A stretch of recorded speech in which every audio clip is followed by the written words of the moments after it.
अभी मुक्तेश्वरानंद जो है वही रहेगा। मोदी जी के लिए आपके पास सारी दवाइयाँ कड़वी ही हैं क्या? भाई सवाल ये है कि इस समय मोदी जी सत्ता में हैं। मोदी जी धार्मिक आस्था वाले व्यक्ति हैं। अगर वो इस बात को ठीक से समझ लेंगे तो हमारी बात मानने लग जाएंगे। एक अंबानी के विवाह में हम गए, आप हमसे प्रश्न पूछ रहे हो। 1000 गरीबों के घर में हम जा चुके हैं अभी तक।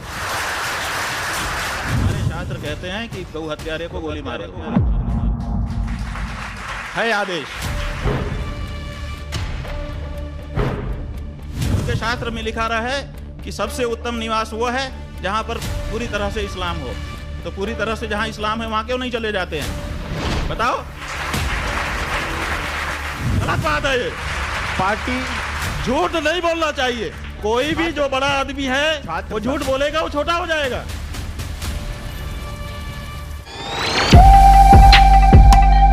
जो मेरा पॉलिटिकली जो रिएक्शंस है, इसमें जो ऑब्जर्वेशन है वो ये है कि भारत के प्रधानमंत्री ये कहते हैं कि ये बंद होना चाहिए, इसको लेकर कूटनीतिक जो रास्ते हैं वो अपनाए जाते हैं।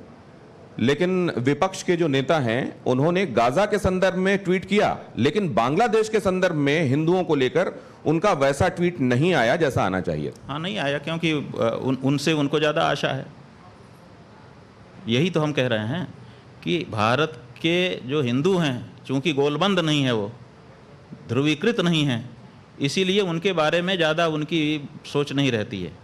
ज़्यादा उनके पास खड़े होकर के अपने आप को मैं भी आपके साथ हूँ ऐसा दिखाने की उनकी कोशिश नहीं रहती है। ये बड़ी महत्वपूर्ण बात आप कह रहे हैं, क्योंकि इतना स्पष्ट तरीके से आप ये बात कह रहे हैं और उसमें भी आपके ऊपर ये आरोप लग जाते हैं कि आप एक राजनीतिक दल की तरफ झुकाव रखते हैं और दूसरे राजनीतिक दल से आप वैमनस्य रखते हैं। ये तो आप बहुत स्पष्ट बात कह रहे हैं। ये तो ठीक है, सुविधा की बात है।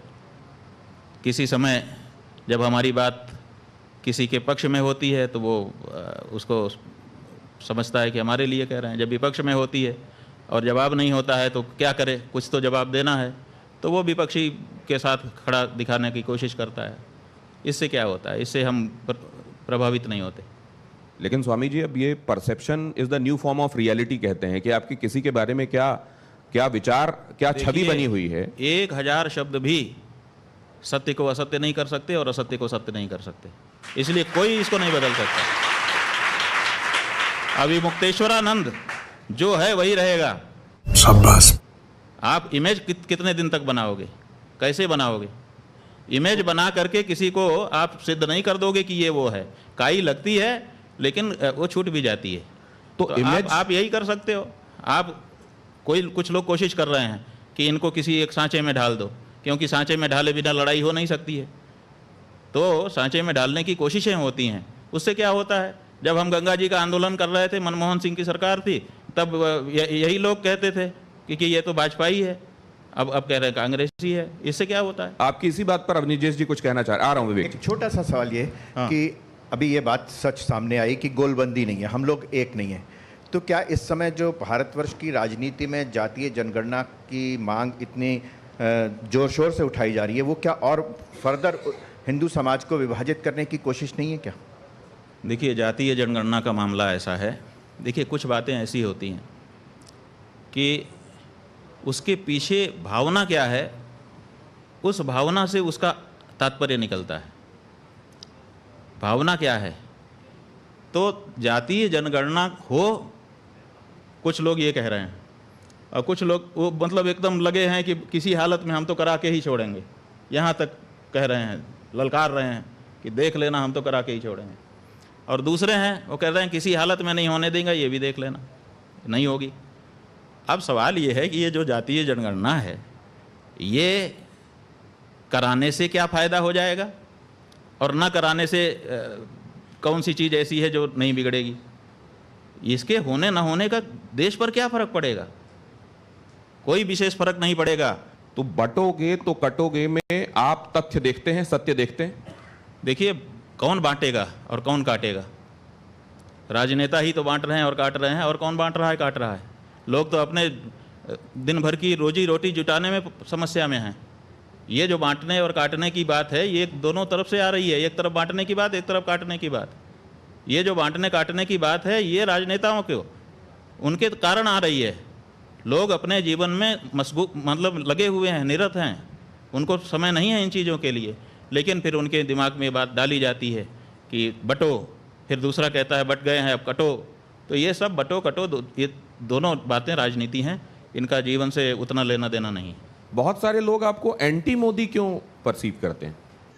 रुको जरा, सबर करो। एक 5,000 करोड़ की शादी हुई, उसमें आप भी गए शंकराचार्य जी, और मीडिया के ऊपर बहुत सारे प्रश्न आए कि हिंदू धर्म का जो सर्वश्रेष्ठ पद पे बैठे हुए जो शंकराचार्य हैं वो क्यों एक बड़े आदमी के न्योते पे गए। जहाँ तक अंबानी जी के विवाह में जाने का प्रश्न है, हमको जब कोई बुलाता है तो हम ये नहीं देखते कि ये कितने पैसे का मालिक है, किस गाड़ी में आया है, नहीं देखते। उसके भाव देखते हैं और भाव देख करके जाते हैं।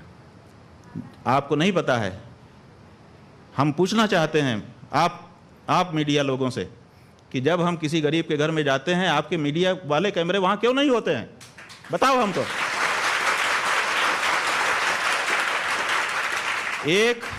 एक अंबानी के विवाह में हम गए, आप हमसे प्रश्न पूछ रहे हो। 1000 गरीबों के घर में हम जा चुके हैं अभी तक। हमारे तो लाखों लोग हैं, अगर कहोगे हम एक जगह से खड़ा कर देंगे। 1 लाख से कम लोग निकल जाएं अगर हमारे स्वयं के, जिनके घर में बिस्तर नहीं था बैठने के लिए, चबूतरे पर बैठे हुए हैं, हम जाते हैं और उसी खुशी से जाते हैं जिस खुशी से हम उनके यहाँ गए, और उसी हृदय से आशीर्वाद देते हैं।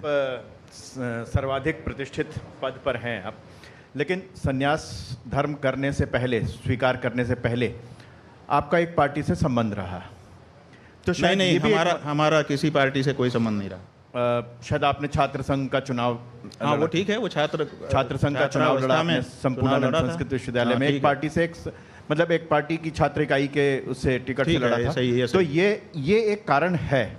एक स्पष्ट बोलिए, आप क्या कहना चाह रहे हैं कि मतलब उस समय, आज मैं, स्वामी जी हमारे लिए बहुत ही सम्मानित हैं, लेकिन एक समय जब छात्र जीवन में थे तो उस समय एनएसयूआई की टिकट पर आप वहां पर छात्र संघ के, देखिए ये कितना बड़ा झूठ, इतना बड़ा विद्वान पत्रकार बोल रहा है। नहीं, कितना बड़ा झूठ बोल रहा है ये पत्रकार। अच्छा, ये आरएसएस नहीं, आप हमको प्रमाण दो कि हम एनएसयूआई से कैंडिडेट थे। एक संघ के हैं, छात्र संघ के हैं, लेकिन झूठ बोल रहे हैं। नहीं, छात्र संघ के झूठ बोल रहे हैं। तो ये भी अच्छी बात है कि अगर ये बात कहीं विमर्श में थी हम और आपने सामने रखा, कब कैंडिडेट, तो ये भी अच्छी बात। नहीं, छात्र संघ के नहीं, हम झूठ नहीं स्वीकार कर सकते। छात्र संघ का अध्यक्ष का चुनाव लड़े थे। एक सेकंड, आपने कहा कि एनएसयूआई के कैंडिडेट हम कब रहे, ये प्रमाणित करें।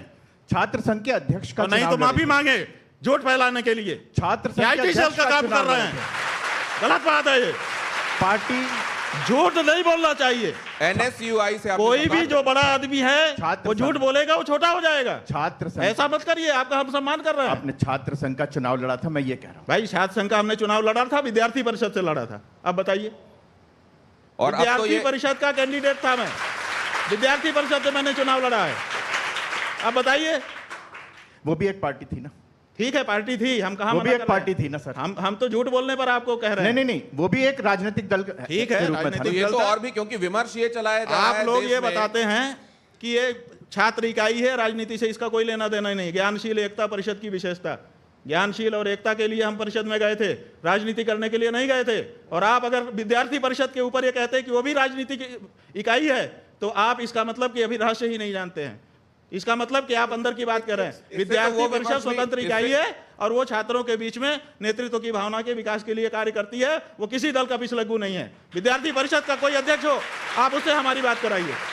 हम विद्यार्थी परिषद में रह चुके हैं। आप हमारे ऊपर ये आरोप लगाएं कि आरोप नहीं, आज एक बहुत राजनीतिक पार्टी नहीं है। दिनेश जी एक छोटी सी बात, आज एक बहुत बड़ी सामने साफ बात आ गई कि जो एक विभ्रम फैलाया जा रहा था, स्वामी जी के मुख से स्वयं ये बात सामने आई कि वो किसी राजनीतिक पार्टी और खासतौर से एनएसयूआई की टिकट पे नहीं लड़े। ये बहुत बड़ी सच्चाई सामने आई है, क्योंकि ऐसा आपके बारे में फैलाया जा रहा था, इसलिए उन्होंने बात रखी। स्वामी जी, तो इससे उनसे नाराज मत होइए। ये अच्छा हुआ कि ये बात सामने आ गई। हम कह रहे हैं ना कि झूठ भी बहुत कुछ फैलाया गया है। तो झूठ को कम से कम जो बड़े लोग हैं उनको कंफर्म करना तो स्वामी चाहिए जी ना, क्या कि जो वो व्हाट्सएप यूनिवर्सिटी में आएगा वही, स्वामी जी अगर एक बड़े और लोग बात- विचारवान लोग अगर वही बोलने लगेंगे तो आम आदमी का क्या होगा? मैं एक बात बहुत स्पष्ट कहना चाहता हूं कि बड़े इंटरव्यूज मैंने लिए हैं और उसमें बड़े चुभने वाले सवाल भी पूछे हैं, ऐसा भी पूछा है जो लोगों को असहज कर देता है, लेकिन जितनी स्पष्ट तरीके से, जितने एक्सप्लिसिट तरीके से बातों को स्वामी जी रखते हैं, बिना लाग लपेट के रखते हैं, बगैर घुमाए फिराए रखते हैं, ये मैंने बहुत कम देखा है और इसके लिए साधुवाद स्वामी जी। अब ये आपके पास दो, ये जिसमें एक में यस लिखा हुआ है और एक में नो लिखा हुआ है। वैसे तो ये टेबल टेनिस हाँ ना लिखते तो अच्छा होता, हम अंग्रेजी में जवाब हम देंगे शंकराचार्य जी। मुझे मालूम है कि आपको यस या नो के बारे में बहुत अच्छे से चीजें पता है और इन सवालों के संदर्भ में तो बहुत ही अच्छे से पता है। वैसे तो मेरा तो ये अनुरोध, ये काला जो है ये ना होगा और लाल जो है हाँ होगा। काला ना होगा और लाल हाँ होगा, यस नो मैं नहीं दिखाऊंगा।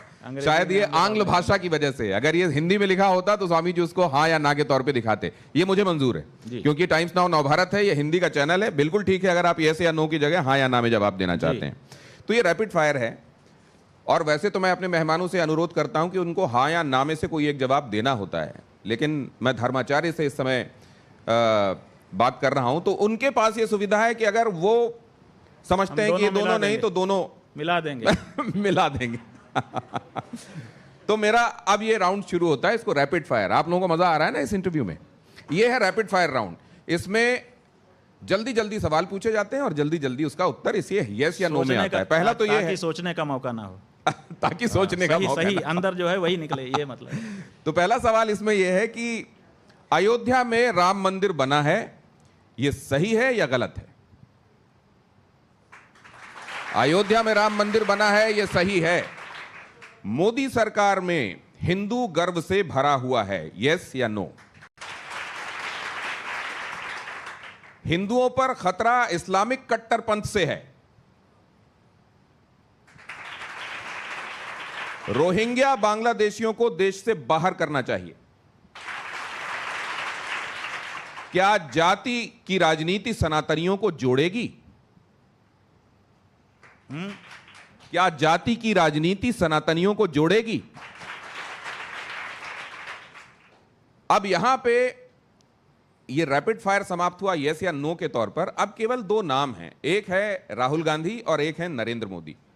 स्वामी जी राहुल गांधी का नाम उसमें ठीक समझते हैं या नरेंद्र मोदी का नाम ठीक समझते हैं? अब ये उनसे अनुरोध है, सनातन संस्कृति के रक्षक कौन? वो कह रहे हैं इन दोनों का ही नाम इसके संदर्भ में वो नहीं लेंगे। आतंकवाद से बेहतर मुकाबला कौन कर सकता है, नरेंद्र मोदी या राहुल गांधी? अब इसमें कैसे हम हाँ ना कहेंगे? ये तो आपको नाम लेना है, नाम लेना है। हाँ नाम लेना है। देखिए 10 साल से आतंकवाद के बारे में नरेंद्र मोदी प्रयास कर रहे हैं और कहीं ना कहीं तो अंकुश तो लगाया ही हुआ है। तो नरेंद्र मोदी नाम ले रहे हैं आप? माने ये परखे जा चुके हैं, अभी उनकी परख नहीं है। नरेंद्र मोदी नाम लिया है लेकिन ये परखे जा चुके हैं इसलिए नाम लिया है। चलिए, सच्चा शिव भक्त कौन, नरेंद्र मोदी या राहुल गांधी? भैया दोनों राजनीतिक हैं। शिव भक्त तो जो होगा, देखिए शिव भक्त का पहचान क्या है? शिव भक्त की पहचान यह है कि भगवान शिव का अभिषेक गाय के दूध से होता है। भगवान शिव की जो ध्वजा है उसके ऊपर बैल का चिन्ह बना हुआ है, वृषभ ध्वज। तो जो गाय की हत्या रोके वो शिव भक्त है, उसके अलावा सब दिखावा है। राष्ट्र, अर्थ और धर्म के लिए किसकी नीति ज्यादा कारगर है, राहुल गांधी या नरेंद्र मोदी? देखिए, एक की पहचान हुई है, दूसरे की अभी हुई ही नहीं है, हम कैसे बोल दें? दोनों के परख होने के बाद ही ऐसे प्रश्न का जवाब दिया जा सकता है। 2029 में अगला प्रधानमंत्री कौन, राहुल गांधी या नरेंद्र मोदी? जिसको देश की जनता चाहेगी। तो जिस युक्ति युक्त बात करने के लिए अभी मुक्तेश्वर आनंद जी, शंकराचार्य जी जाने जाते हैं, उसी तरीके से उन्होंने इन सवालों का जवाब दिया, समय निकाला, हमसे बातचीत की और बड़ा दिल रख। बहुत बहुत धन्यवाद करता हूं आपका स्वामी जी, आपने कर सामने आपने बातचीत की, बगैर किसी लाग लपेट के बातचीत की। मैं बहुत प्रभावित हुआ हूं इस बात से। है।